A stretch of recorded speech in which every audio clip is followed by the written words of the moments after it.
Good morning, good afternoon, and good evening to you wherever and whenever you are joining us. Welcome to our latest edition of What Caught My Eye, or WCME Sports. As always, I am your host, the coach Nick Vesci, joined by the man Stephen Comlow. Hello. And the boy Stephen Vesci. What up?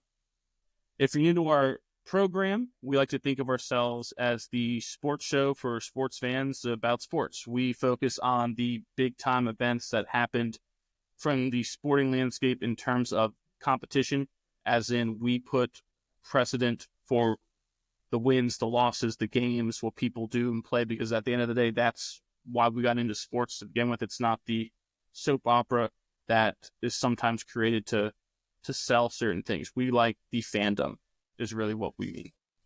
Before we get into our stuff and get started, just a couple reminders to follow us on all of our socials on X, on Instagram, and on Facebook at WCME_sports.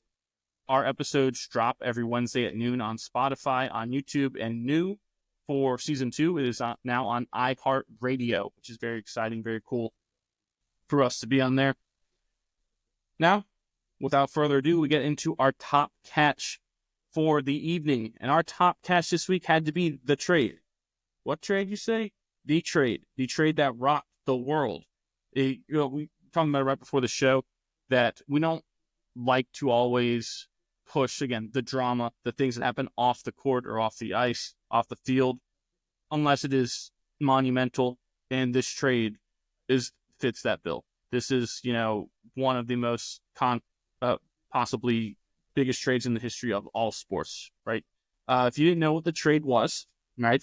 Saturday night, late Saturday night, early Sunday mornings, about, between 12 and 1 in the morning on Sunday, technically. Right after the Lakers and LeBron had just taken down the Knicks at MSG, and LeBron is sitting, eating his dinner, and all of us are kind of, like I was watching the Gonzaga-St. Mary's game. It comes across the screen that Luka Doncic of the Mavericks, possibly a top 3 player in the world, has just been traded from Dallas to the Los Angeles Lakers for Anthony Davis. And it just blew everything up, right? So, few specifics of the trade, right? Dallas got Davis, Max Christie, and a 2029 first-round pick, which is several years away from now. The Lakers got Doncic, Maxi Kleber, and Markieff Morris. To also facilitate the trade, they included the Jazz that took Jalen Hood-Schifino. I think they got a couple second-round picks in terms of compensation to kind of agreeing to it. But it is as big of a trade, as consequential of a trade that you will ever see. I was sitting there racking my brain looking at it, because I know, yes, recency bias is a thing, but do I remember bigger trades happening in all sports? And really 2 came to my mind. One was the Gretzky trade when Edmonton traded him to the Kings, right? The greatest hockey player of all time. And the other was the Kareem Abdul-Jabbar trade when the Bucks traded him to the Lakers back in 1975. Those are the first 2 that came to my head. And it's kind of funny the Kareem one came up because, right, Doncic's career points per game are 28.6. That's the highest for a player that's been traded since the Bucks dealt Kareem to the Lakers in 75. I mean, we're talking about a guy who's at the peak. Another stat I saw, which is crazy. This is the first time 2 all-NBA players the previous season were traded for each other in league history. So we're taking 2 people who are performing at the highest level, and we're moving them in the middle of the year. Right? I feel like off-season things are a little different. You got contract stuff you have to think about, and people reflect about this and this and that, and do we want to give X extension to this player? But in the middle of the year, it's just unprecedented. This is unheard of. So that kind of broke not just the internet. It broke the minds of those involved. It broke people in the league, right? Broke the spirit of fans in Dallas. Oh yeah, they're staging a little protest outside American Airlines Arena. I think it was Devin Booker when you see Luka got traded, and he was like, "Who? Luka Garza?" Because that would have been my first thought too. It's Luka Doncic couldn't have been traded, really? There are reports that season ticket holders in Dallas are demanding refunds, and there are other reports that are saying the Mavericks have already started valuing the remaining home games for a total of $2,000, and I'm seeing tweets and stuff about fans that have gotten $2,000 from the Mavs because they opted out of the rest of their season tickets. So it's funny. I know we talked to our basketball expert, the great Doug Howard, a couple days ago, and he almost seemed pissed that the Mavs would trade a top 3 player in the world for someone in their 30s, and this and this and this. But part of me can't help but feel like maybe this winds up working out in the Mavs' favor. I know that almost sounds illogical, and it's hard. There's no numbers that could possibly back that up because the numbers are so steep in the Lakers' favor, especially for the fact that the Mavs only got one first-round pick and a first-round pick years from now. You would think, okay, if you're going to get Davis, who's older, for Doncic, top 3 player, you got to have like 2, 3, 4 first-round picks because they trade those all the time. But to only get one in so many years from now almost made it seem like a steal for the Lakers. But there's some weird part of me that thinks this might work out, and I don't know why. Part of it is like the culture aspect is what I'm focused on. Maybe it's just because you guys, you're Belichickian, home Patriots. Someone knows something, right? Yeah, it's all about the culture. Like then the reasons why the Mavs gave that they traded him was all about culture. So part of me isn't fully ready to bury the Mavs for this. I don't know. I'm sure I am the minority in that camp. Results will speak for it because Luka took them to the finals last year. Exactly. So you better do something pretty big in the next year or two, or even this year. But I think what you're saying, someone knows something, right?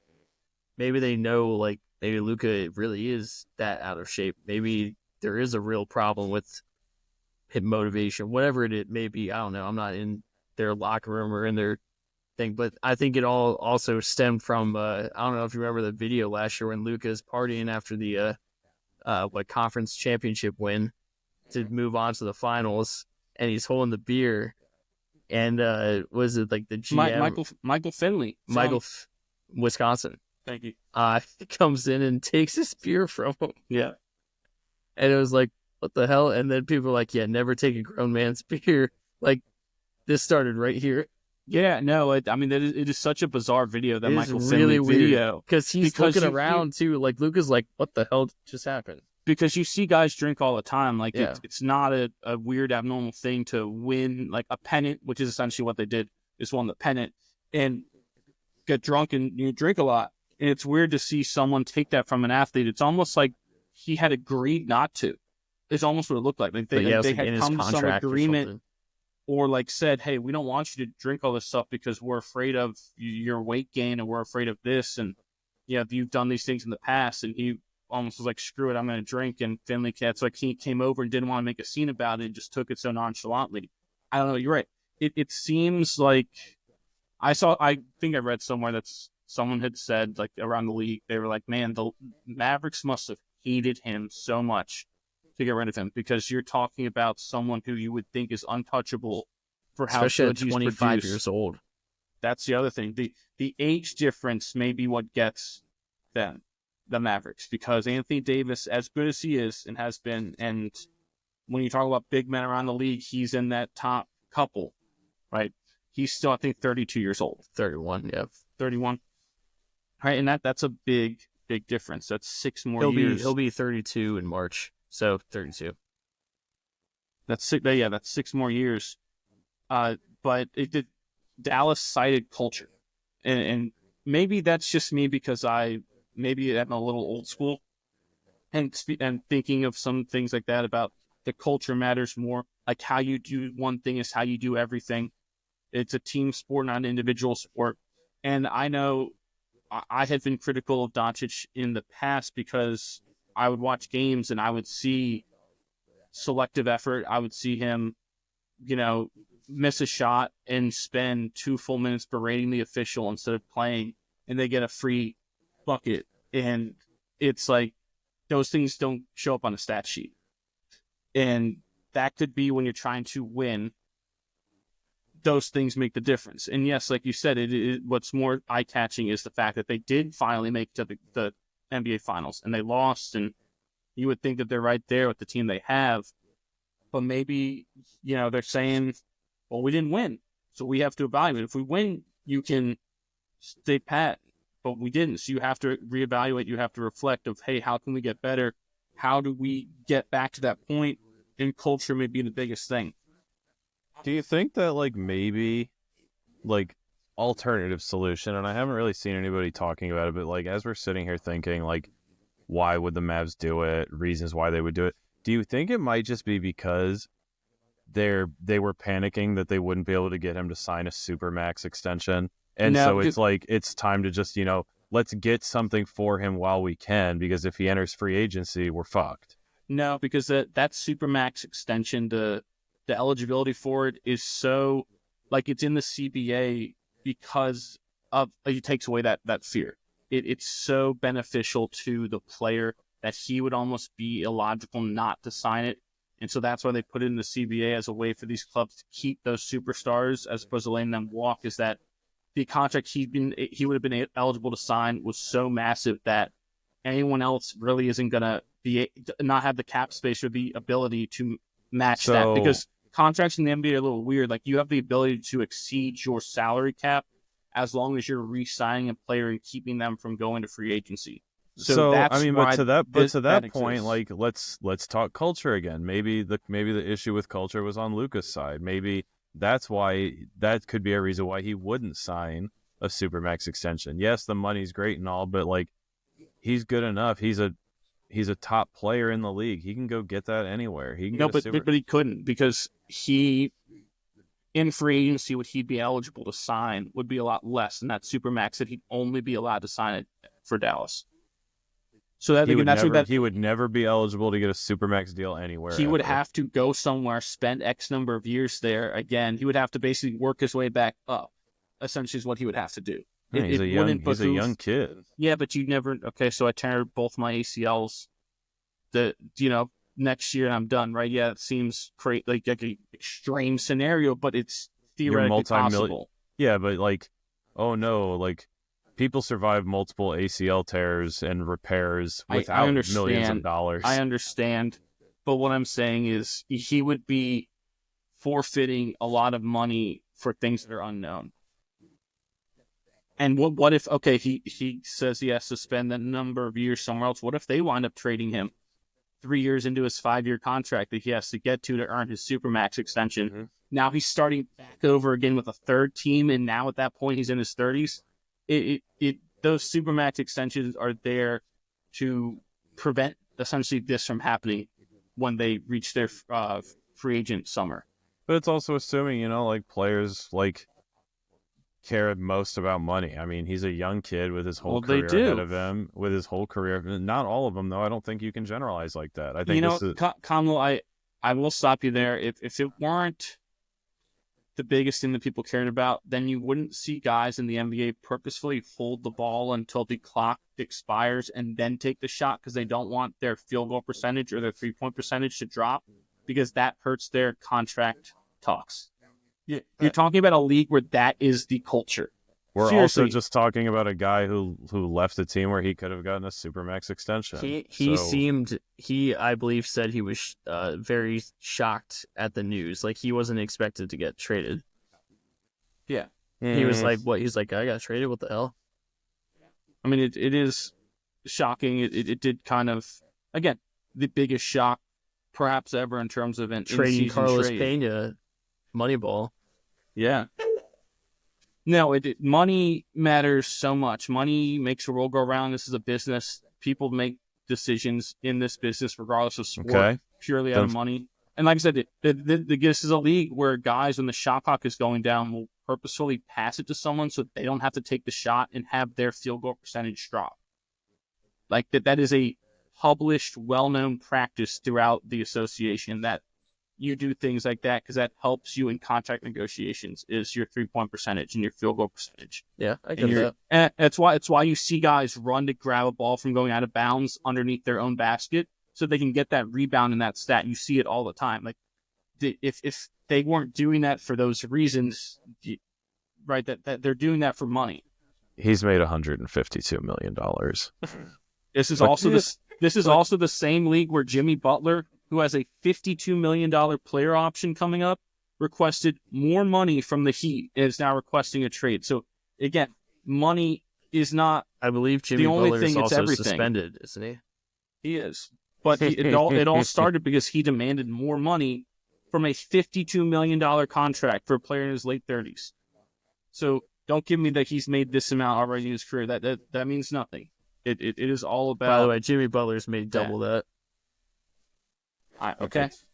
I'm sure he has. He's a 25. He's a 25-year-old kid with $152 million earnings. I think he can. I think in his mind, if it's a difference between going somewhere and winning now, or staying in the same spot with potentially, like, again, I'm just speculating, which I think anyone can do at this point.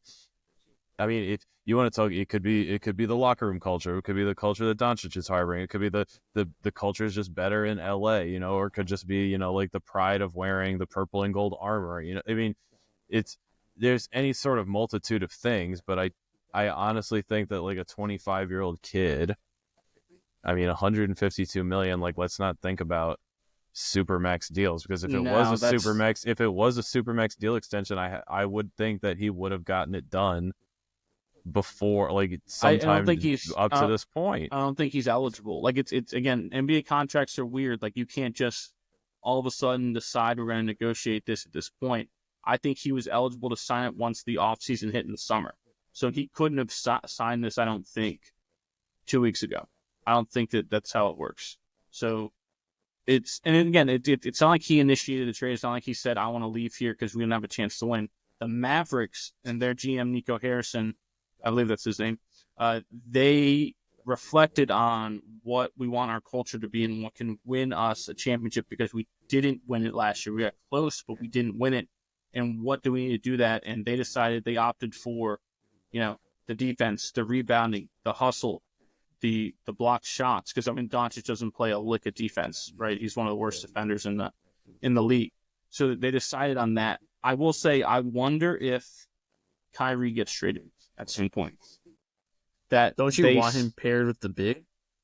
Yes, but Kyrie's also someone who's been well documented to have culture issues. He's been on so many teams in his career because he can't get along with the teams, right?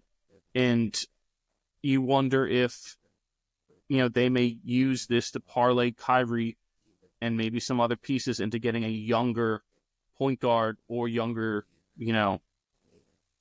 guard forward type of player to pair with Davis, as opposed to what they have now, because what they have now is two aging superstars. And that's not always a formula for success in this league. You got to have some sort of youth infusion, as we saw how the Timberwolves took that next step last year with that youth infusion coupled with the aging veterans. You got to have that balance. So I wonder if at some point, and I'm not saying, by Thursday's trade deadline, but I wonder if one point in the offseason or something, they move on from Kyrie to secure some more youth and athleticism at that position, or, secure someone who passes the ball a little more to kind of secure some stability. Kyrie hasn't had a fine in the last 3 years. That's pretty good. You are all about that website. Oh, I'm loving this. By the way, you know how much he's accrued in fines over his career? Tell me. 1.2? Oh, you're way low. 7? Keep going. Oh, my God. N? Keep going. 20. 15. 15.637. Oh, my God. Oh, my goodness. Yeah, it's because a lot of it was like the COVID quarantine thing. Being fined $408,000. He didn't play any home games. Yeah, for missing the COVID-19 protocols, he was fined $381,000 every home or every game it was. Because that's a game check for him. It's hilarious. Yeah, that is kind of wild. But yeah, that's kind of, if you're the Mavs, you're going to talk out that side of your mouth about culture and effort and taking care of yourself, and then you keep someone like Kyrie, who like you said, hasn't been fine in the last 3 years, so maybe he has 0 fines. He has 0 fines with the Mavs. 0. Yeah. So, maybe he's grown up, which this may be a wake-up call for Doncic, too, that and for the rest of the league, to be honest, that, everyone is tradable. No one is safe. You can't sit and rest on your laurels, which I think a lot of players, kind of the Jimmy Butler thing is an example of. They feel that they are the ones in charge, that they get to do what they want to do whenever they want, and that their employer's word means nothing. That this could be a wake-up call to all the players that, hey, at any point, any one of you can get traded for whatever reason. Like it could be just random, but you could get traded. So you need to maybe watch your back, essentially, in the way you work, the way you prepare, the way you are as a teammate, the way you treat officials, right? To think about those things next time. So I think this could ultimately be a beneficial thing for the league. And to close it up, for whatever reason, I'm not going to say the match leaning towards them as they got out better necessarily, but I'm saying this could wind up working and it be beneficial for them as an organization. But at this point in time, it sure looks like the Lakers pairing Luka and LeBron, that's a formidable duo that you don't see the likes of very often in any sport. Anything else from that before we move on? Nah, I'm good. Right. That's going to take us to some NHL stuff. And we're going to start, Conlo, with your Washington Capitals and Alexander Ovechkin, the Great Eight. So, or the Great Chase, as it is right now. Are you urinating? No, I'm filling up my water bottle. It sure as hell sounds like you're urinating. Is that the air conditioner? I just get so excited talking about hockey. You're in a lot of trouble there, buddy. You think there's a town somewhere called Sample, and there's like a sign that says urine sample? I hope so. Oh, that'd be cool. Urine sample. Missed opportunity if there isn't. We'll go fat. I'll plant the flag in my backyard. This is now Sample, Virginia. We're filming in urine. I'm sitting in urine as we speak. Jesus Christ. What are we doing? What are we doing? Play the dead air clip, please, Conlo. We don't have dead air. We're motoring. I just want you to play it, please. Please, oh my God, please. For this. Please. Hold on. Shut up. Tell me I'm good. Let the air. If we're gonna play it, you gotta let the air die. Dead air. Thank you. There we go. Thank you.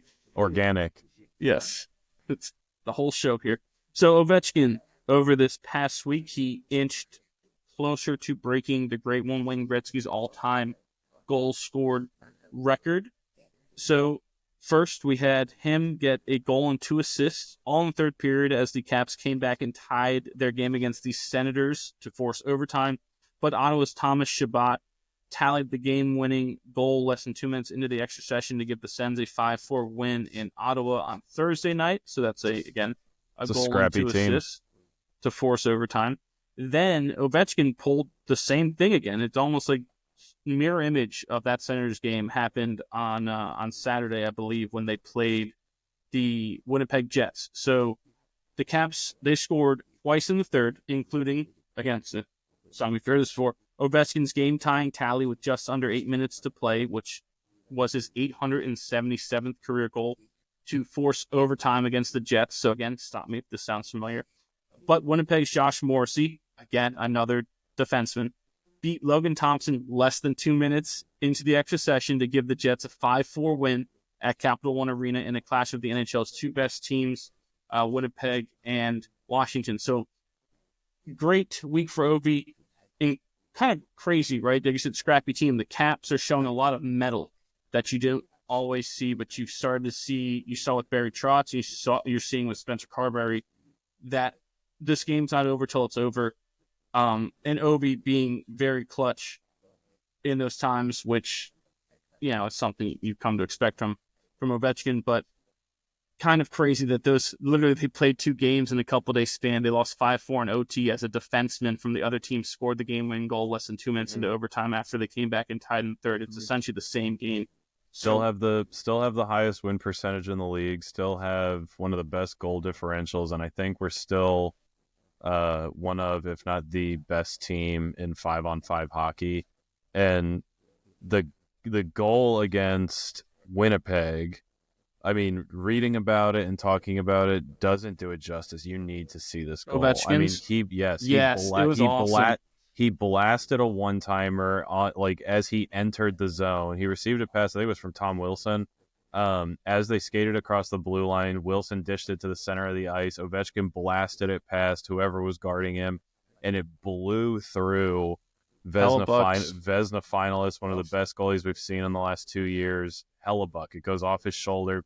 It looked like it could have gone through his shoulder. That thing was a missile and right into the back of the net. I mean, the dude's, you can say what you want. He's getting old. He's lost a step. He's not as fast as he once was. He's back checking way less. But I mean, the dude is just the sauce coming off that stick. He's as good once as he ever was. Thank you, boy.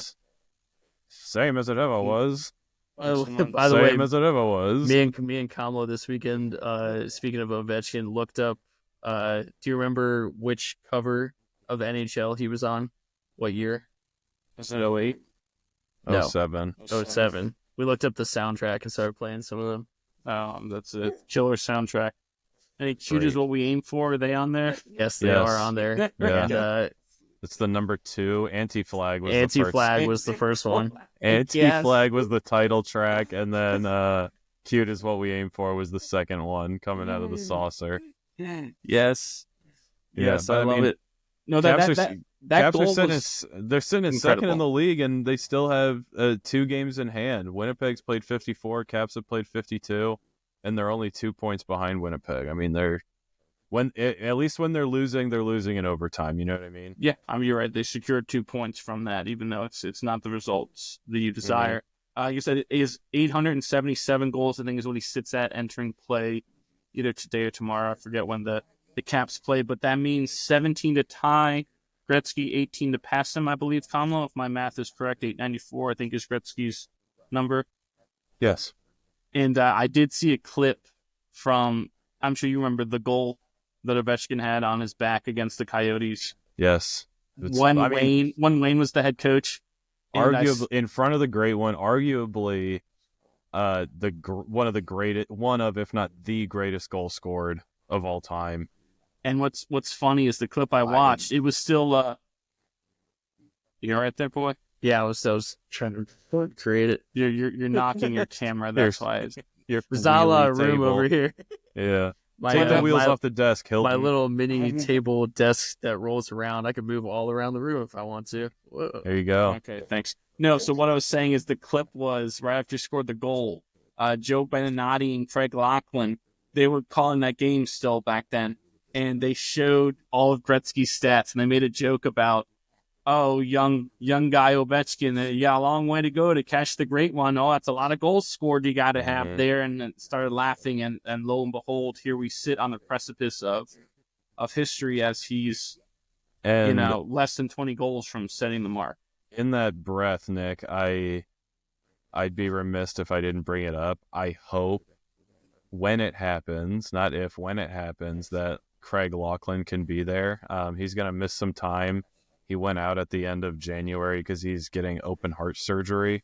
Wow. So if you're watching Caps games on Monumental Sport Network, you'll notice that Joe B is paired with largely, I believe it's going to be Alan May, former teammate of Craig Laughlin. But I mean, I know all of DC, and I'm sure you guys too, because although you guys aren't Caps fans, I mean, you guys still grew up listening to these two on the call for the Caps. Johnny on the spot. I think everybody's pulling for Craig Laughlin to just pull through and come back and be there when this record's broken. I mean, historic career. I mean, him and Joe B have been doing it together for 25 years. That's pretty amazing. Is Smoking Al Koken still there? Smoking Al Koken is still ringside, baby, on the glass.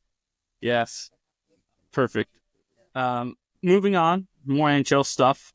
Playing in his final game in Montreal, Minnesota Wild goalie Marc-Andre Fleury, noted French-Canadian, stopped all 19 shots he faced to record his first shutout out of the season in a 4-0 Minnesota win over the Canadiens. kind of amazing. The entire Montreal team came out onto the ice to shake Fleury's hand after the game, and he received a standing ovation from the Quebecois crowd. And another English, amazing, please. Yeah, what did you say? the Quebecois. Bless you. That's the demonym, I believe, for people from Quebec, if I'm not mistaken. Yeah, we'll just say Canadians. Well, Canadiens, you would have to go with, because that's the French pronunciation. But Fleury is the first goalie in NHL history to record a shutout as a teenager and a shutout in his 40s, which is kind of crazy there. Crazy stat, insane career, and I saw the moment that you're talking about where the team comes out and they shake his hand and they congratulate him. I mean, that I think was probably one of the more emotional showings I've had watching a hockey game. And like, I've said it before and I'll say it again, I'm not ashamed by it. Every time a team hoists the Stanley Cup, it moves me to tears a little bit. Because it's just one of the best like celebrations ever. It's all about the players first. The owner doesn't touch the trophy. The coach doesn't touch the trophy till the players do. But this was right up there, man. I mean, grew up hating the Snowman because he played in Pittsburgh, right? He was the bane of our existence for so long, and as I matured, my fondness for him matured as well.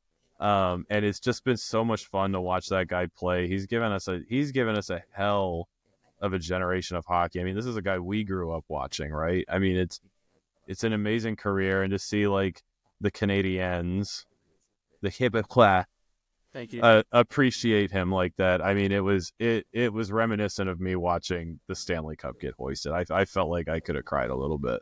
Yeah, it was a very cool moment.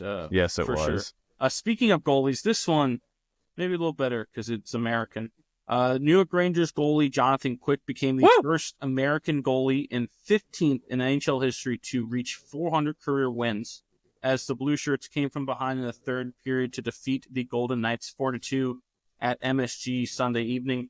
Thought that was kind of cool. You talk about a guy we grew up watching. Jonathan Quick is up there with the Fleurys of the world, and thought that was amazing. He's the first American ever to do it.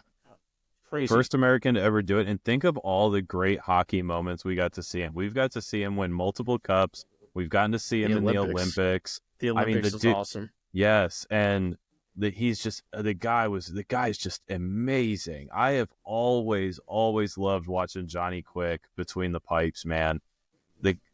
He's just a legend, and he seems like a cool dude too. Like the interviews he gives, and just like a regular guy, just a normal guy, just rock flag and eagle. Rock flag and eagle, 100%, dude. I love Jonathan Quick, and it's good to see him getting some starting minutes too. Because he kind of like after LA, it seemed like he kind of disappeared for a little bit. Was kind of a backup for a while, and there were times where I would wonder, like, where's Jonathan Quick playing right now? And I would have to look him up. And then like, yeah, thank God for the Rangers, and thank God Shesty's like sharing the starts with him. You know what I mean? Quick's been a very effective, serviceable backup the last couple of years. 100%. He's played really well to the point where last year there was a decision to be made on whether he would get the start in the playoffs over Shesterkin, which is kind of amazing. He's still producing. He probably doesn't have it to be the guy and go out and play 60, 70 games anymore, but few do. There's like no one that does that anymore, except for maybe your Hellebucks of the world. So 400 wins. Oh, that was pretty cool for Quick. Moving on, Jason Robertson and Rupe Hintz each had 2 goals and an assist as the Stars took down the Canucks 5-3 Friday night. That same day, Vancouver traded JT Miller, All-Star JT Miller, back to the Rangers, which was kind of interesting. JT Miller was drafted by the Rangers first round, played for them from 2012 to, I believe, 2016. Then they traded him mid-season. I forget, was it Tampa? I forget who they traded him to. But they got rid of him. Then he went to Vancouver. Been there, blossomed. Like, he was good on the Rangers. Once he got to Vancouver, like I said, he became an all-star. He was fantastic. And the Rangers wound up getting him back, which is kind of funny because they wound up giving up all these first-round picks and shit for a guy they could have just kept instead of dumping all their players as they are wont to do. But speaking of JT Miller, he had 2 goals in his return to the Rangers after he was traded a couple days before against the Bruins. But David Pastrnak, the Posty man, he notched a hat trick in Boston, had the last laugh as they defeated. Try that one again. Posty man. No one calls him that. I am. It's just pasta. It's pasta. I know it's just pasta, Kamlo. I just wanted to say it. It's not about the pasta. It's not about the pasta. Well, the Bruins won 6-3, so... Stevie, tell Kayla I said that when you talk to her. She'll know what I'm talking about. Okay. Well, it's a Vanderpump Rules thing. She won't. Okay. No one knows what that is. It's not about the pasta. There's a lot of people that watch that show, Nick. Okay. Toronto snapped a 3-game losing streak as they held off a late Edmonton Charge for a 4-3 victory Saturday evening in Alberta. A couple Canadians there. Another thing happening up, I believe this was in Utah. Yes, on Friday night, the Blue Jackets erased a 2-0 third-period deficit to force overtime, and Zach Werenski delivered the game-winning tally in OT for a 3-2 Columbus victory in Utah Friday night. If the season ended Friday, and I think they're probably still there, I need to double-check this, Columbus would be the first wildcard team in the East at 59 points. Last year, they were the worst team in the Eastern Conference with 66 points total, and they're at essentially 60 already. Kind of amazing that they're able to do this, especially after what happened with Johnny Gaudreau right before the season started. And then you had the New York Islanders, the other team in New York. Tony DeAngelo, he scored 33 seconds into overtime, his first tally in an Islanders uniform, as the Isles defeated Tampa Bay 3-2 Saturday for their 7th straight win. The Islanders were smoking. But then on Sunday, the Panthers thwarted. Yes, there's your word of the day for you. New York 6-3 behind Carter Verhaeghe's 4th career hat trick. Anything else hockey-wise? I don't think so. Not like that? No. There you go. All right, gonna move on to some college basketball. I know the boys' favorite subject of the season. I'm gonna start in the men's ranks. So we had several ranked matchups on Sunday or on Saturday. Sorry, we're into that time of year where you get the best matchups really on the weekend for the most part. Yeah, you'll get a few midweek ranked games. You get some good games. It's not the best ones arrive on Saturday. Let's be real. This time of year, right? So playing without 2 of their best players in Zakai Ziegler and Igor Milicic, number 8 Tennessee delivered the largest win ever over a top 10 or top 5 team in program history when they defeated number 5 Florida 64-44. Chaz Lanier had 19 points for the Volunteers to lead the way. That's kind of a shocking, almost like they took out aggression on Florida. Florida had been playing as well as anyone.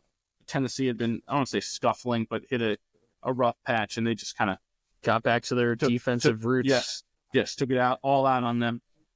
Speaking of a team that's kind of, still hot, is number 15 St. John's.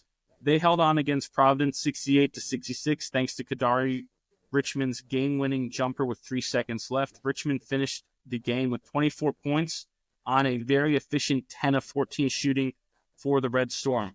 Which, did you know, I learned this from our parents of all people. St. John's wasn't always the Red Storm. They were the Red Men. Yeah. Yep. I didn't know that. Great change. Yeah. That's kind of a dumb name. Yeah.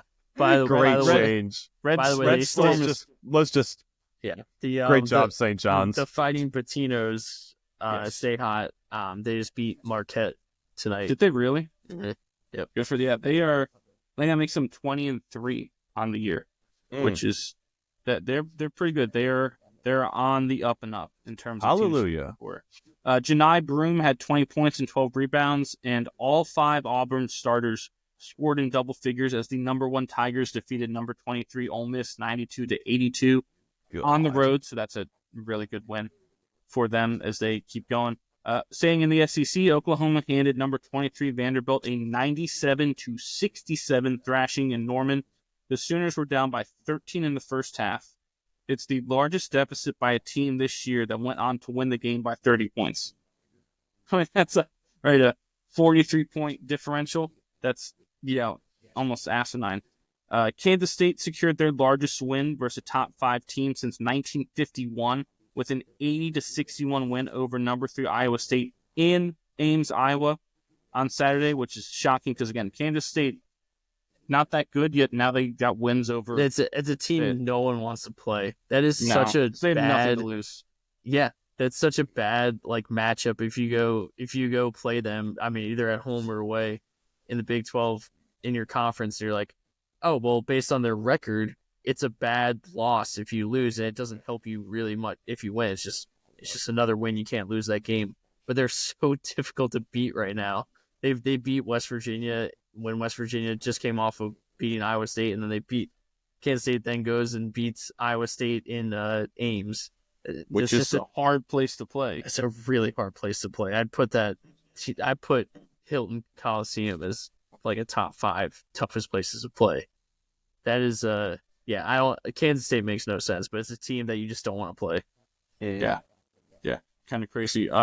More crazy Big 12 stuff going down. Down by as many as 21 points in the first half. Baylor rallied in the second half, outscoring number 11 Kansas 60-30 in the second half of that game. 60-30. That's like a full game's worth of points for most teams.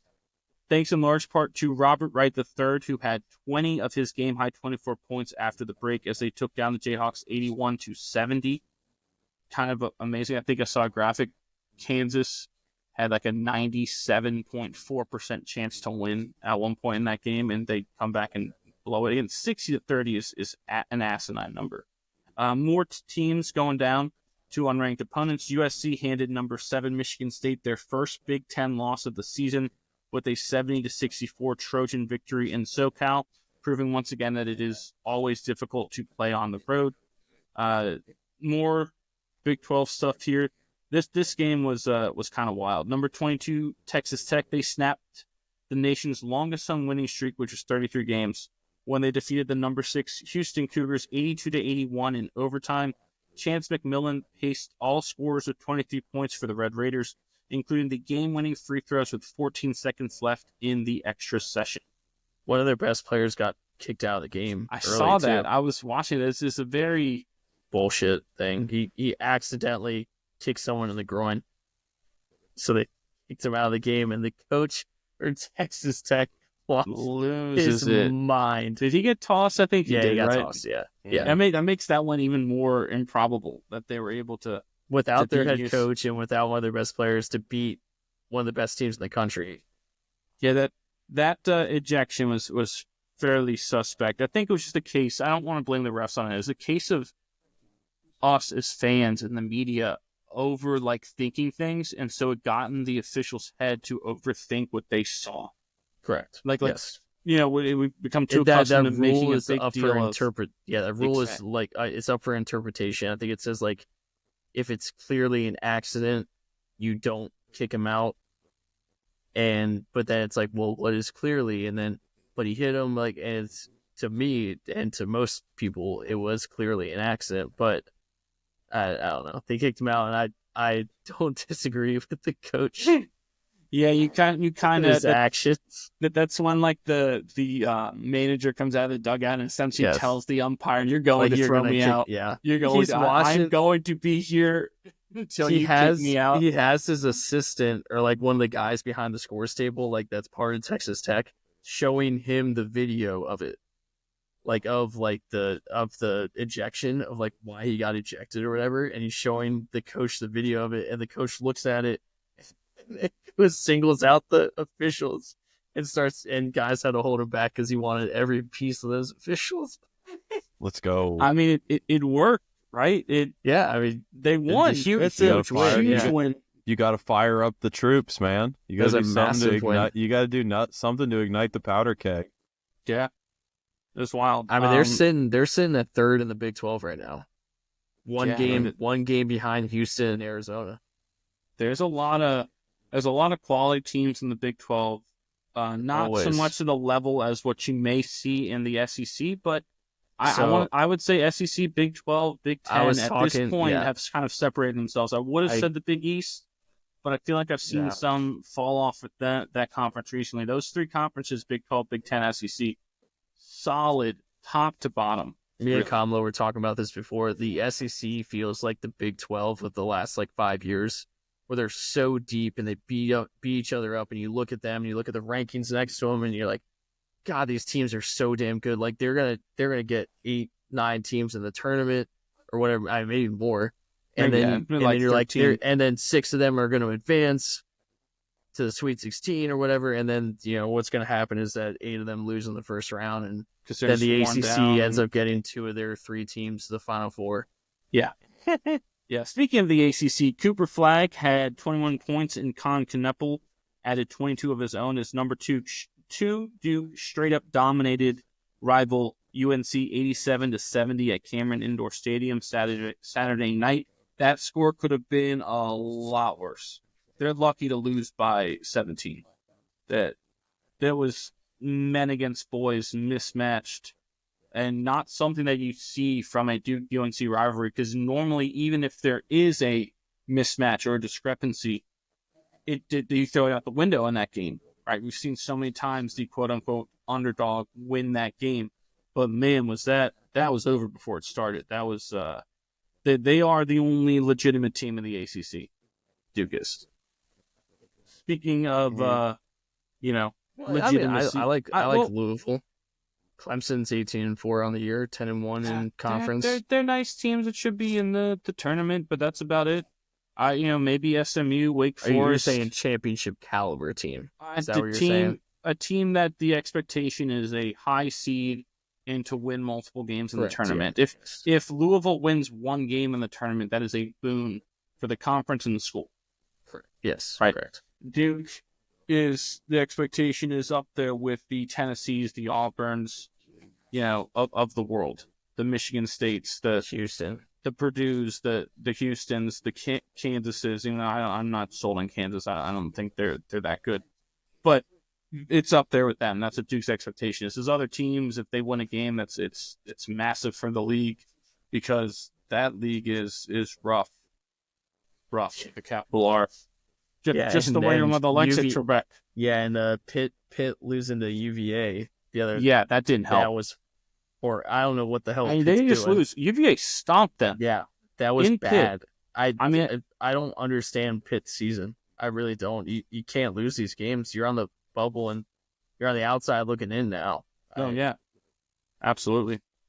Speaking of the tournament, we can't discuss that without talking about UConn, the 2-time defending champs. In a game in which they never trailed, number 25 UConn secured a very much-needed victory by defeating number 9 Marquette on the road, so in Wisconsin, 77-69 behind Solo Ball's career-high 25 points on 7 from 9 from downtown. Solo Ball from Leesburg, Virginia. Yes, he is. I have a Solo Ball card, by the way. Do you really? Have I told you that? Oh, that's pretty cool. Yeah, I was looking through my cards from my Bowman Chrome U basketball pack from last year. I got a Solo Ball card. I was like, that's kind of wild. That's pretty sweet. Does it say Leesburg, Virginia on the back, or does it say his private high school he went to in New Hampshire, whatever it was? I hate to say Leesburg. I have to go look. I have it stored away somewhere. Moving on, in John Calipari's first game back at Rupp Arena as Arkansas head coach, the Razorbacks upset number 12 Kentucky 89-79. All 5 Arkansas starters scored in double digits, and the team shot 55.2% from the field and 52% from beyond the arc. Think they wanted that one? Yeah. That's an impressive victory. Moving on, this game I referenced earlier that I was watching when the Luka Doncic trade broke, but Gonzaga in St. Mary's. So after Ryan Nembhard of Gonzaga hit the game-tying 3 with about 58, game-tying 3 with just over a minute left. I think the score is at 58. St. Mary's is it St. Mary's is? Is that how it is? Because it's St. Mary's. Would the possessive form of that be St. Mary's is? Or I think is it's still just St. Mary's? It's still just St. Mary's. I think we just say St. Mary's. Well, the Gales' Harry Wessels converted his free throws and had a clutch block in the final minute as St. Mary's held off the Bulldogs 62-58 in Moraga Saturday night. Moraga, California is where St. Mary's is, by the way. St. Mary's has now won 10 in a row. They are, I want to say they're 20-3. That's correct. But they're legit. I said it last week. That's a team that I would not want to play going into the tournament because they look like they can do everything. Do you want to know which multiple-time Oscar winner played basketball at St. Mary's? Multiple-time Oscar. You're gonna have to give us a little bit of a help on this. Green Book. I can't think of his name. I need the IMDb. Do you have any idea what I'm talking about? I know exactly who you're talking about. Mahershala Ali. Yes. He played basketball at St. Mary's. Did you really? Yeah. Isn't that kind of wild? This last one here is for you, boy. In this year's first rendition of the Huggy Bear Classic, which is what I'm dubbing the game, by the way. The West Virginia Mountaineers took down the Cincinnati Bearcats 63-50 Sunday afternoon. Javon Small led the way again for the Mountaineers with 19 points as they snapped a 3-game losing streak. Huggy Bear Classic, that's what it is. Yeah, Hashtag it. Put it on there now. Put it on the board.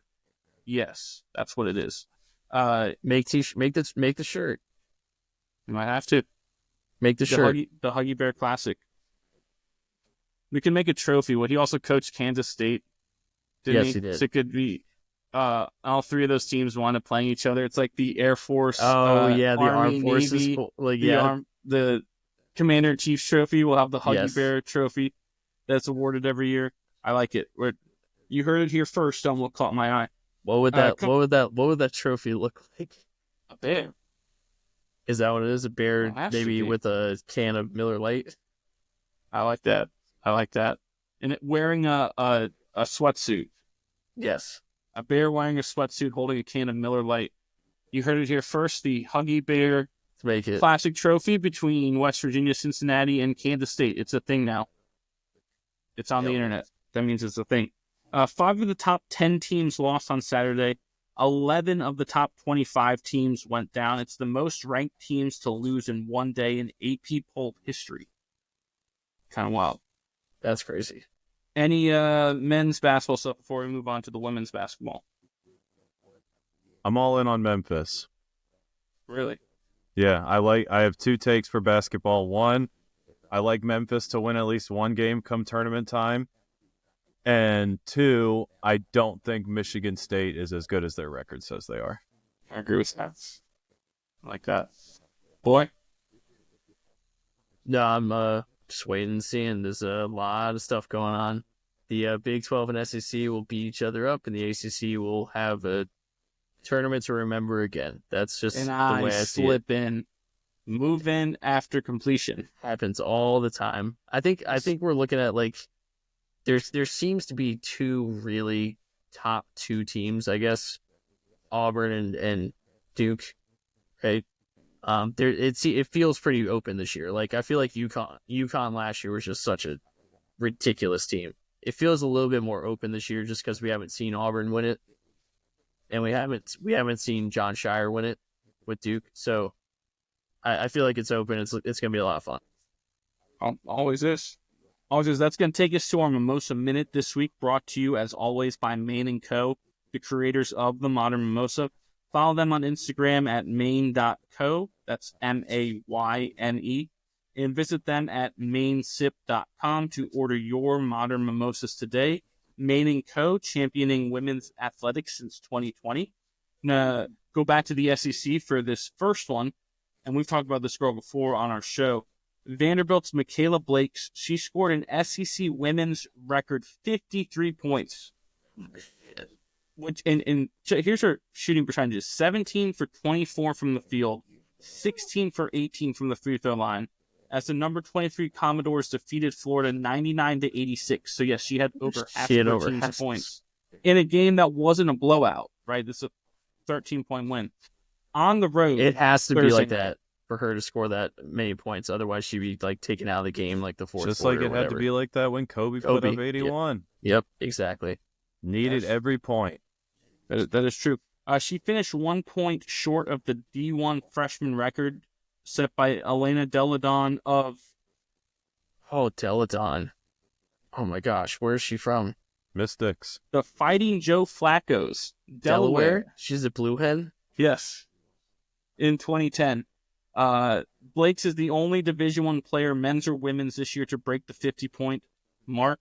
And Vandy, at that point, they had won 4 straight conference games for the first time since 2014. So Michaela Blakes is a star in the making. Watch out for her. Hope she stays there instead of just transferring to like UConn and taking money. Right? Yeah, because it's nice to see like a star, especially in the women's game, of like you're the star of that team. If you go to UConn, your shots and everything become limited, right? There's more players on your team that can do stuff. Yes. Right. And you end up shooting, instead of 20 shots a game, you shoot 10, whatever it is. Well, if you're efficient like that, 17 for 24, you're still putting up 25 a game at that point. That's stupid numbers. Stupid numbers. Rough week for Oklahoma. Got a couple. They were number 13 team in the country, but first they lost to number 7 LSU thanks to Michaela Williams' 37 points in a 107-100 Tigers victory. Then Oklahoma had to turn around and play number 12 Kentucky, and Georgia Amore scored a career-high 43 points on 15 of 22 shooting and 7 for 12 from downtown as the Wildcats defeated the Sooners 95-86 in Norman on Sunday. That's a rough stretch there for Oklahoma. I mean, look at the scores: 186 points you put up, and you lose both games. Let's get some defense, Sooners. Get some defense. Speaking of defense. Thank you. Can we have that on our soundboard? How many reps do you want? 3 to 4. So many. Okay. I'll see what I can do. Keep telling kids defense wins championships. Well, it does. That is what the Mavs GM said, by the way. Defense wins championships. He pulled that line out for the trade. Again, speaking of defense, number 21, West by God, Virginia, held number 24, Oklahoma State, to 21.2% shooting from the field and 8.7% from beyond the arc, which is 2 for 23. I believe that comes out to 8.7%. If someone wants to check my math. To defeat the Cowboys or the Cowgirls or the Fighting Oklahoma Staters, 54-37 in Morgantown Saturday afternoon. 37 they put up. And a crazy, change in scores. You have 107-100, and then you have a 54-37 game. Thought that was kind of sweet. And the last one here, number 17, NC State used a strong second half and a career-high 36 points from Isaiah James to take down number 10, Duke, 89-83 Monday night. And a big ACC clash. Women's ACC is nowhere near as bad as the men's, but it's still also not the greatest either. Anything else, college basketball, before we move on? I'm good. All right. It's going to take us to the NBA. And really kind of a couple teams here caught my eye. I think the Grizzlies, the Celtics, and the Nuggets really is what I saw. So All-Star Jaren Jackson from? I have no idea. I think he went to Michigan State. Double check me on that. He scored 21. What's his name? Jaren Jackson Jr. Jaren? Yeah. Like Jaren Duran. If that helps you. Yes, that does actually help me. Yeah, Jabronis. He's an all-star this year again for the second time in his career, by the way. He had 21 points, including the eventual game-winning free throws with 8.6 seconds left. And Desmond Bane had 24 points and 12 boards as the Grizzlies took down the Rockets 120-119 in Memphis Thursday. That was a really good game. Then Jackson backed that performance up with 37 points, and Santi Aldama from? No idea. Loyola, Maryland. Get that as your stat for the day. What the hell is that? Just to know that one. Yeah. Loyola, Maryland. What's their mascot? The Greyhounds. It's good. Yep. Aldama had 23 points off the bench as Memphis, playing again without John Morant, took down the Bucks in Milwaukee Sunday night, 132-119. Memphis is legit. They Zach Edey's playing well for them. Right? Good for him. Good for him, because all I heard was his game can't translate. He's in our expert, the great Doug Howard, said people who say that are idiots, and he's right. He's doing really well. Yeah, he's not going to put up 30 a night and do something jaw dropping, but he's out there a lot playing very meaningful minutes and helping his team, getting like a double each game. He's doing a good job. Memphis, watch out for them. They might be a little dangerous if they can get together. I hope they keep playing this well when Ja comes back, because weirdly in basketball, when you reintroduce like the superstar, you kind of get that spectator activity from the players that are out there as opposed to them playing basketball. They just start watching it, and that can be detrimental in a team sport like that. So let's hope that they keep that going. A team that has had no issues with that is the defending champion Boston Celtics. Jason Tatum had 27 points, 10 assists, and 6 rebounds, including the game-winning jump shot with 0.2 seconds left. And Jaylen Brown had added another 28 points as Boston survived the upset-minded Pelicans 118-116. Trey Murphy from UVA had 40 points on 15 of 20 shooting and 8 for 12 from beyond the arc in a losing effort for New Orleans. Trey Murphy, I believe, backed that performance up with 40 more points last night. I forget who the Pelicans played, but I want to say Murphy won Player of the Week honors too, because the game before that he dropped 35. But I saw a great stat that Murphy, with those back-to-back 40-point games, now has more career 40-point games than Zion Williamson. That kind of wild. That's amazing. Yes. And I want to say Murphy, you're talking about the dude who started his college career at Rice. I think that's where he was. Yes. Go Owls. And then transferred to UVA. Who? The Fighting Owls. Who? The Fighting Owls. Oh, thank you. The Celtics also erased a 26-point deficit to defeat the 76ers 118-110 Sunday. Jason Tatum again led the way with 35 points, 13 in the fourth quarter, 11 assists, and 7 rebounds. Speaking of champions, the Denver Nuggets and Nikola Jokic, they won 2 years ago. Jokic, who's arguably the best player in the world, he hit the eventual game-winning floater with about 12 seconds left as the Nuggets outlasted the Sixers 137-134. Jamal Murray had 31 points and 11 dimes to lead Denver, and Philly's Tyrese Maxey had 42 points in a losing effort. And then some more heroics from the Joker. Down by 4 with less than a minute left, Jokic scored 5 straight points in about 20 seconds to give the Nuggets the lead as they held off the Hornets by a score, I believe it was 107-105 or 104 the other night. And then last one, let's give some love to the Knicks. Jalen Brunson led the way for New York with 42 points and 10 assists as the Knicks were able to take down the Rockets, who are a really good team, by the way. We've said this before. Watch out for the Rockets. 124-118 at MSG Monday evening. Anything NBA-wise that we missed before we move on? Nope. The obligatory paper shuffle for you. All right, that's going to move us on to some golf news right now, which means a new partner to announce for our show. Our golf segments will be brought to you by Long Jewelers in Virginia Beach. Visit their location on the corner of Shore Drive and North Great Neck Road next to Hot Tuna. With the highest quality selection in the region and the best prices and customer service, it's no wonder that Long Jewelers wins Best at the Beach every year. Whether it's an anniversary, birthday, or you're just getting something repaired or cleaned, your first choice should be Long Jewelers. Again, that's on the corner of North Great Neck Road and Shore Drive in Virginia Beach. Tell them I sent you. Just like before.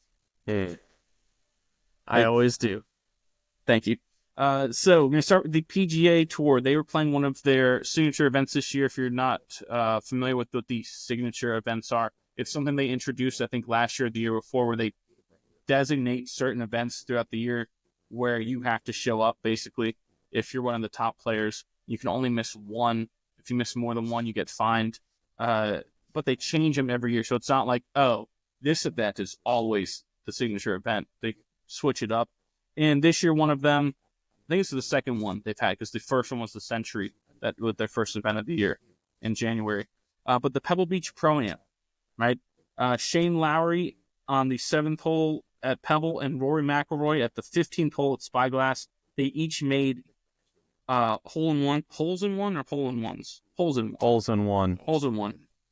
During the first round, they were both at -6, which was about 2 shots back from Russell Henley, and -8 after the first round. But I thought it was kind of cool. Same day, the two of them well documented that they have a friendly relationship and Ryder Cup teammates and all that. Mm-hmm. And it came down to them on Sunday as well. Rory, though, he carded a final round 66, good for -6, to secure a 2-shot victory over Lowry and earn his 27th career PGA Tour victory and win the Pebble Beach Pro-Am. So Rory looking in form. Like you said, though, boy, before we got on the show, that course was playing real easy. He put up, I think, a -20, maybe -22 is what he finished at. I forget what it was. When was the last time we saw numbers like that at Pebble Beach? Is that course like super weather dependent? Yes, With it's all very like wind and rain. weather. Yeah, I mean, it you could say every course is. Because I feel like they have good. I know what you're they saying. have good weather. No, but like Yes. without the weather. Without the weather, it's an easy course. I mean, people have said the same thing about Augusta. People have said the same thing about what was the other one? I mean, there are a lot of courses on my point. There are a lot of courses on the PGA Tour that there's a reason why they play them at the same time every year, and it's because they can depend on that weather to make it an adverse course. I mean, look, Augusta this past year, we saw how treacherous that wind was with Bryson DeChambeau walking down the fairway with the road sign, right? Because it got blown over in the wind, But yeah, very, very weather dependent course. We also played that. We played that course on the simulator as well. Wasn't too difficult. You shoot 6 under par? He had a blow up hole. That's what happened. He hit one bad shot. I was hitting the ball pretty well. I hit one bad shot, pin high, just pushed it, and it went off. It just rolled down off the cliff where he was in the shoreline. Scotty Scheffler was, yeah. And the simulator, like when you hit off the rocks, the ball doesn't go anywhere. I was like, oh, that's got to be it. And I hit 3 shots before I had to drop to like into the sand further back, and then hit it. You need some sunscreen and a towel because you didn't read off that beach, you jackass. Yeah. And I still beat Kamlo. And we didn't get to finish. We didn't get to finish. I was you were starting to rattle. Inconclusive. Filibuster.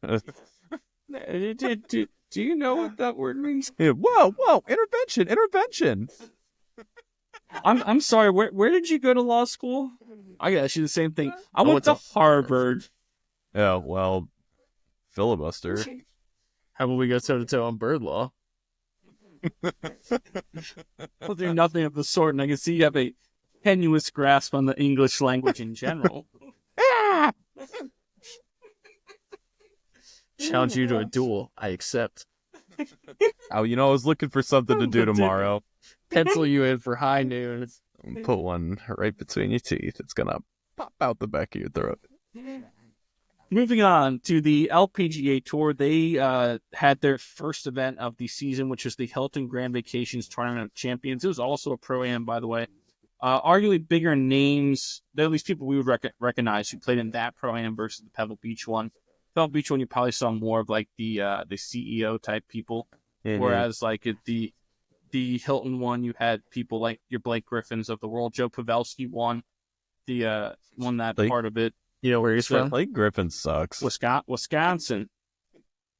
Blake Griffin was playing with our girl Lauren Coughlin from UVA. Or Lauren. That's a heavy bag to carry, man. We saw Blake play in the match with Nate Bargatze, and he was just good. Awful. Was not good. He was hands down the worst one out there. Bad. It almost looked like he was at this one. It was almost like he like Blake wasn't fitted for clubs at that event.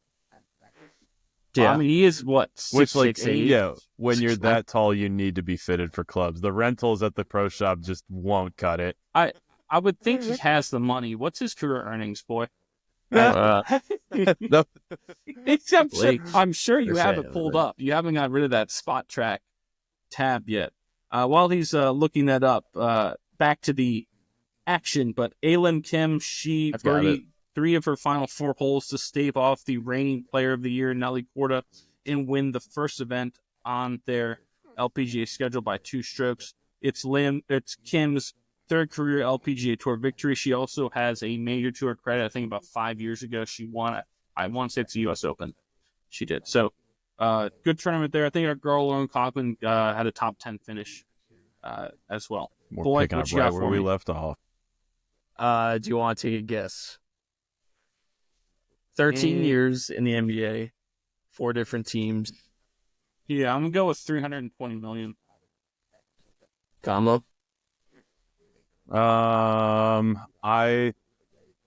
13 years. What years did he play from? Does it say? 2009 to 2022. You know what? Give me the ever popular 420. Hey, you're a little high. You guys are a little high. It's 258. How much? $258 million. Because he signed that massive contract with Detroit, I thought it was. Mm. But maybe it wasn't that many. Yes, he had. It was only a few years with Detroit, but it was like 30+ million a year. He was a rambling man. He didn't play for that many teams. He played for 4. Yeah. 4? Yeah. Clippers, Detroit, the Nets, and Celtics. I also feel like he kind of fell off real big. Was that right? After he dunked over that Honda. Clippers, Detroit, Nets, Celtics. Correct. Yes. Port Hole. Yeah. Thank you. Yes. That's going to take us to our final segment of the show, which is our favorite segment. Our favorites is, of course, brought to you by One Legacy Title and Escrow in Jacksonville, Florida. Visit them on Instagram at One Legacy Florida and visit them at onelegacyflorida.com to see how they can help you with your next house closing. One Legacy Title and Escrow, because your legacy matters. And this week we went with our favorite logos of all time. So not the jersey, but the logo itself. So it is possible to have a sweet-ass logo and a jersey. I wanted to make that differentiation before we get into our list. Now, who would like to start us off? Oh, Miss Clifton! Miss Clifton! Miss Clifton! All right, honorable mention. I'm gonna go with a Dutch soccer team. I'm gonna go with Ajax Amsterdam from the Eredivisie League. It's a very, very minimalist logo, but it's a line art that depicts the Greek hero Ajax. It's super, super awesome. I think that I like this logo simply because it's so unique, especially in a sport that's dominated by like crests and sentimental meaning. They have the Greek hero Ajax. I love it. And can we display these things here? Sure. This is a team that, like, I think this was probably one of the first soccer jerseys I ever wore back when we were. Oh boy, are you getting it? Young whippersnappers. What is the official name? I got it. There it is. Yeah. Very, very, very simple logo. Sweet. Very simple logo, but it's really, really cool. And there's no mistaking it either. You know what I mean? Again, like in a sport that's dominated by crests and shields and birds, a lot of birds. Dragon. Yes, dragon, these nuts. Gamecocks. Yeah. Tottenham. Mm-hmm. And so I really appreciate this, you know, as a fan of Greek tragedies and Greek comedies. I really appreciate the Ajax big role in the Trojan War. Ajax. Yes, the Odyssey. So that's going to bring me to my actual top 5. That was my honorable mention. Number 5, Washington Capitals Screaming Eagle. Yep. I mean, it's got to be the Screaming Eagle, right? I mean, this logo is iconic. It's wonderful.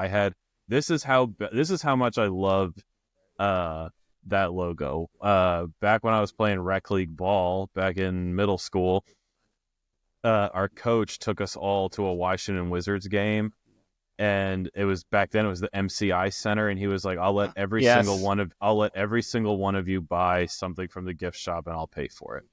Everyone was grabbing basketballs, right? Basketballs, jerseys. I grabbed the only piece of merch that was in there that had a Screaming Eagle on it, and it was a visor. It was a Velcro Washington Capitals Screaming Eagle visor. That thing was sweet. Number 4, I'm going with the 1995 to 2008 Toronto Raptors cartoon Raptor. We're going cartoon Raptor. Yes. Hard pressed to find a logo that is way better, more intimidating, more ferocious than this one. I love this logo. Hate Toronto. Love the logo.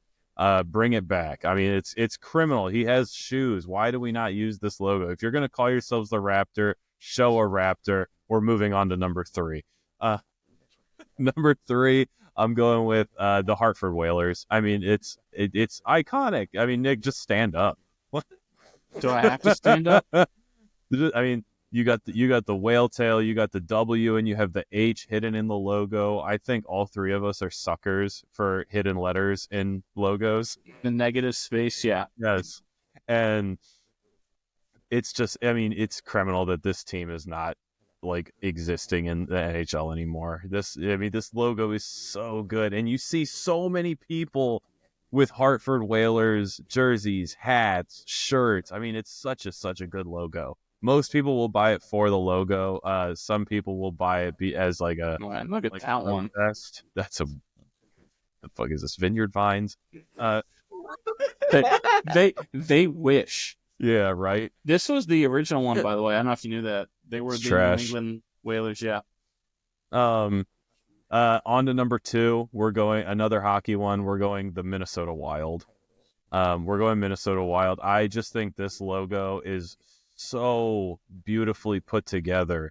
The colors, the sky, the landscaping, the scenery, the shooting star that's the eye. I mean, every single piece of this logo is perfect. In the head of a bear.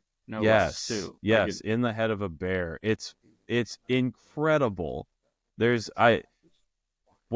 that one with the Old North Stars colors is.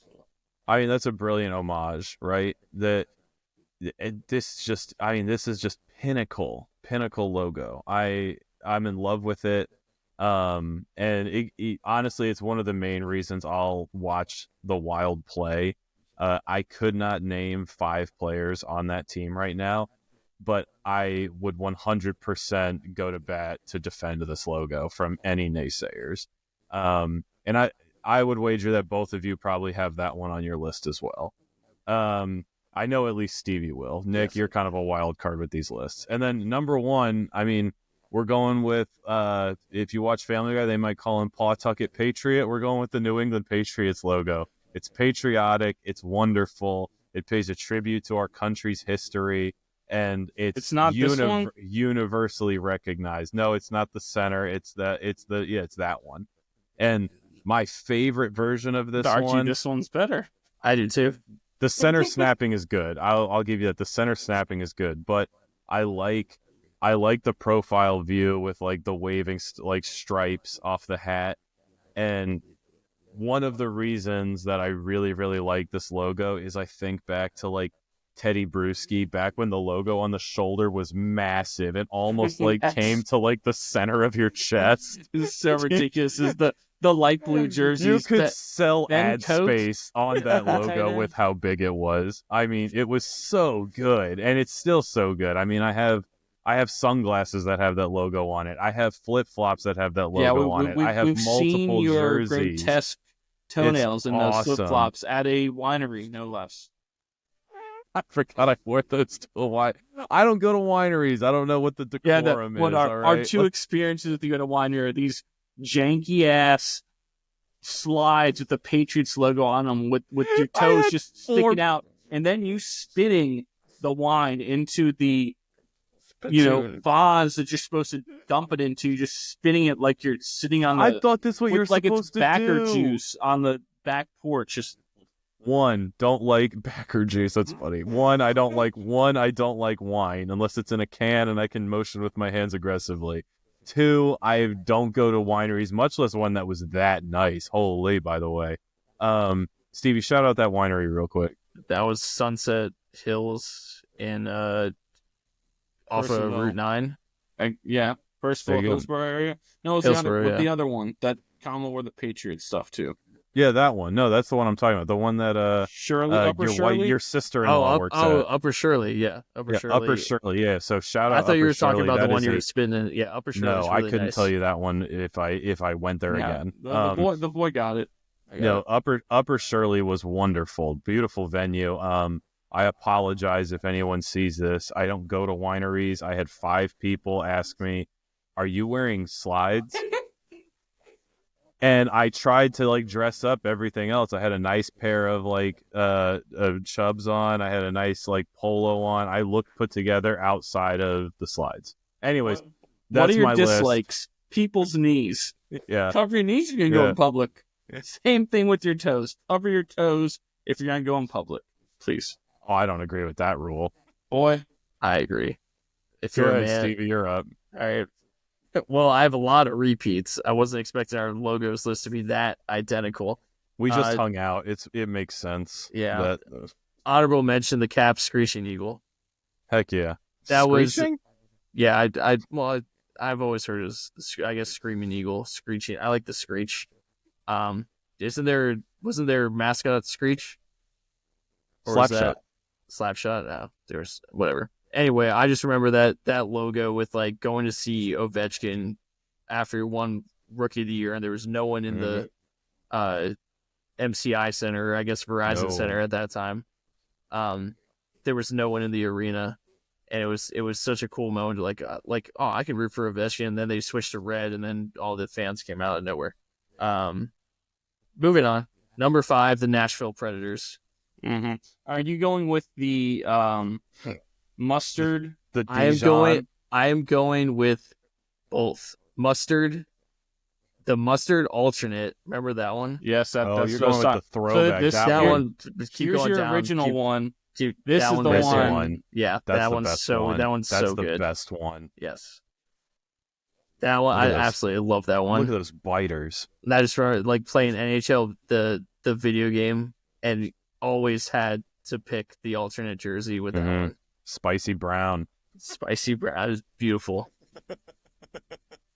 Number 4, like Comlo, the Toronto Raptors 95-08. In the same spot? I know. Dog, that's crazy. Wild. I made this list last night too, going through. I was like, that's such a unique logo. Yeah, this is so inferior to that. I don't 100%. understand why you would get rid. Like, it doesn't look like it's like, oh, it's cheesy. Yeah, that's hilarious. Baby Raptor T then. That's pretty good. Moving on to number 3, the Vancouver Grizzlies. Oh, This is a sweet logo. Yeah, it's not going to be on the jersey. Yeah, logo. Sorry. Yeah, Yes, there it is. Oh, mama. The one on the left, yeah, top left, that one. What a How crazy color awesome of blue is or that? green that is too. I know. I also don't understand why you would get rid of a logo so badass. He's palming the hell out of that basketball. Booper. Booper. AJ, he is a live bear. He will literally rip your face off. Be really quiet. Boopers! He's a bear.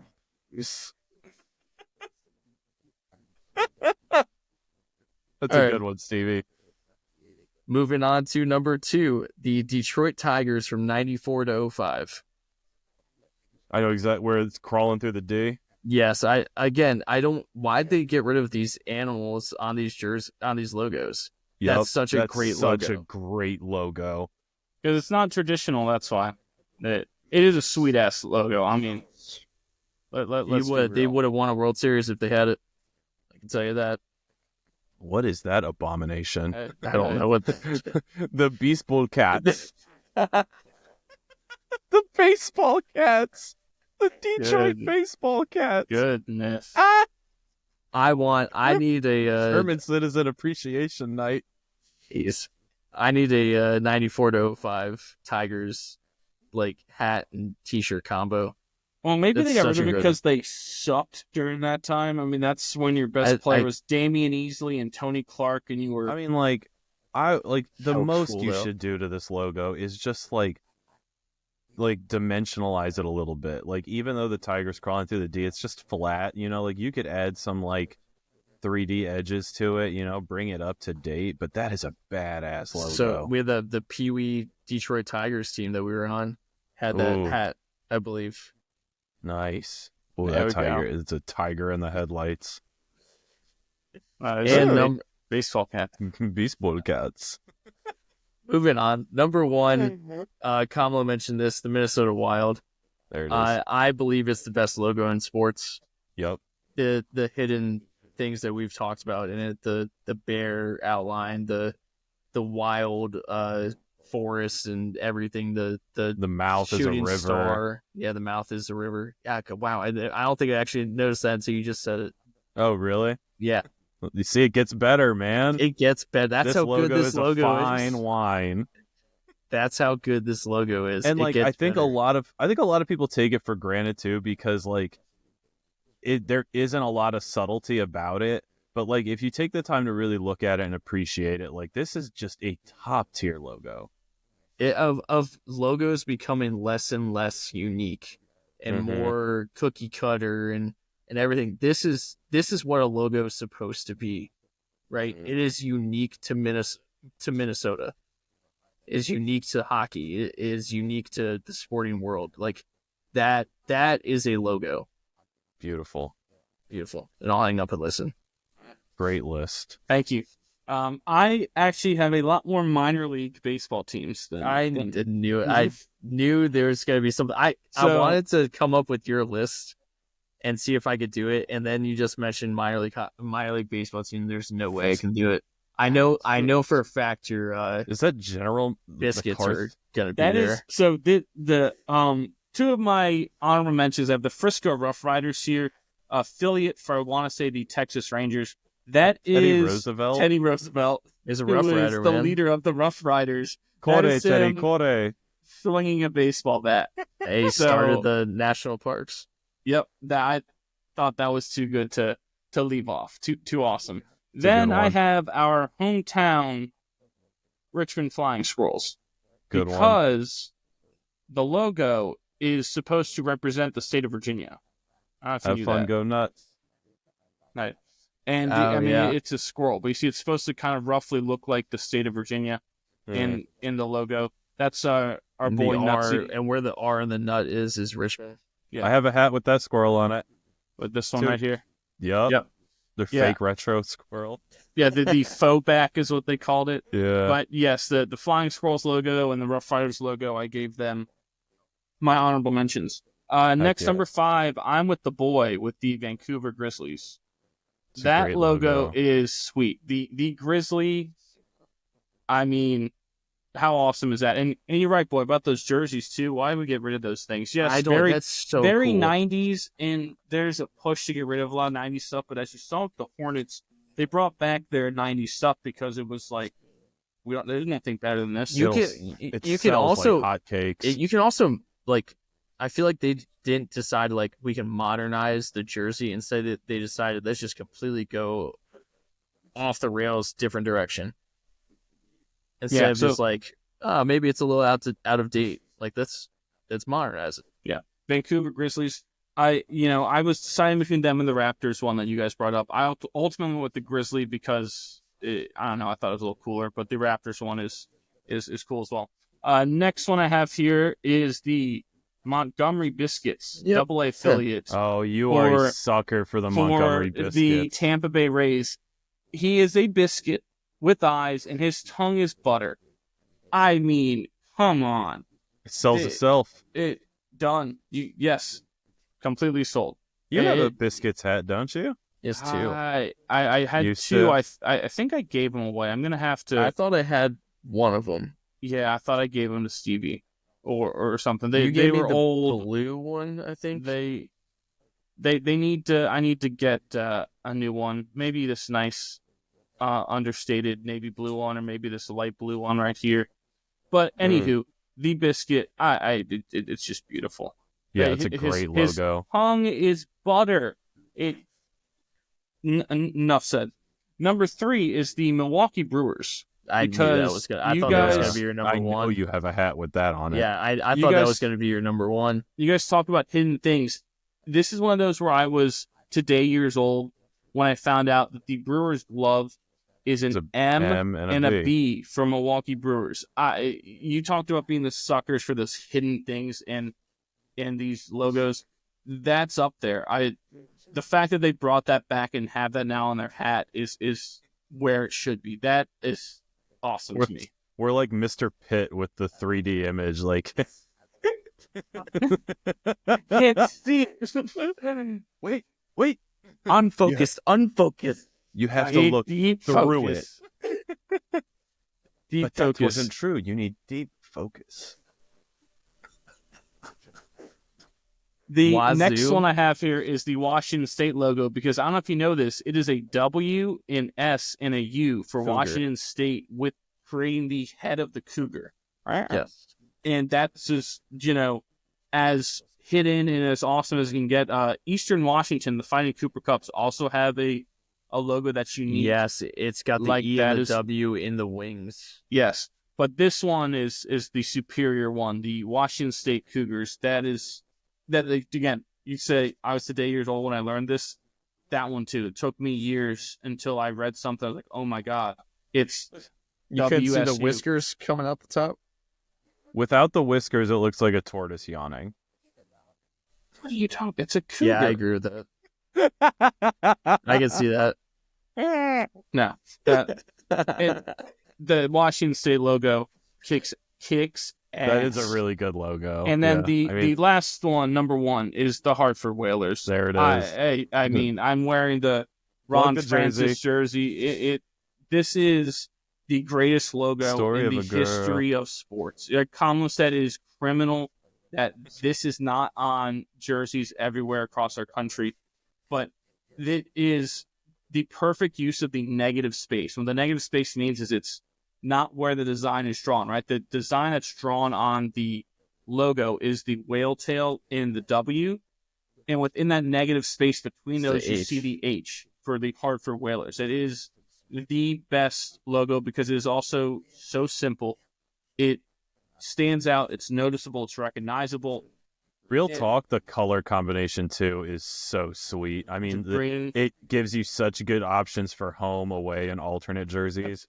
And the colors also make it easier to see that negative space in it, right? I mean, this one, which would have been on their primary green jersey, the H is green, but that white stands out with the whale and the W. And again, that's one of those where I've told people who've looked at it, and I'm like, do you see it now? And they go, oh my God, I didn't see that until you... deep focus. Yes, Mr. Pitt. Deep focus. So that's mine. I will say I almost had the Wild on there. That was on my list. I said Raptors was also there to consider, but I ultimately decided on those ones. And yeah, heck yeah. That's I said what I mean. I mean when I say. Anything else before we wrap up this rendition? No, wrap up the rendition, Nick. All right. That's going to go ahead and do it for us here on What Caught My Eye, or WCME Sports. Before we go, remember to follow us on all of our socials, on X, on Instagram, and on Facebook at WCME_sports. Our episodes drop every Wednesday at noon on Spotify, YouTube, and iHeartRadio. Don't forget to follow us on those platforms as well. Like our stuff, comment on it. Reach out to us if you ever have images and sight and sounds from things sporting events you attended. You can be our reporter in the field. We'll shout you out on our socials for that as well. But for the man, Stephen Conlon, and the boy, Stephen Vesci, I am your host, the coach, Nick Vesci. Remember, be decent to each other. Have a good one. We'll see you next time. Take care, Guatemala.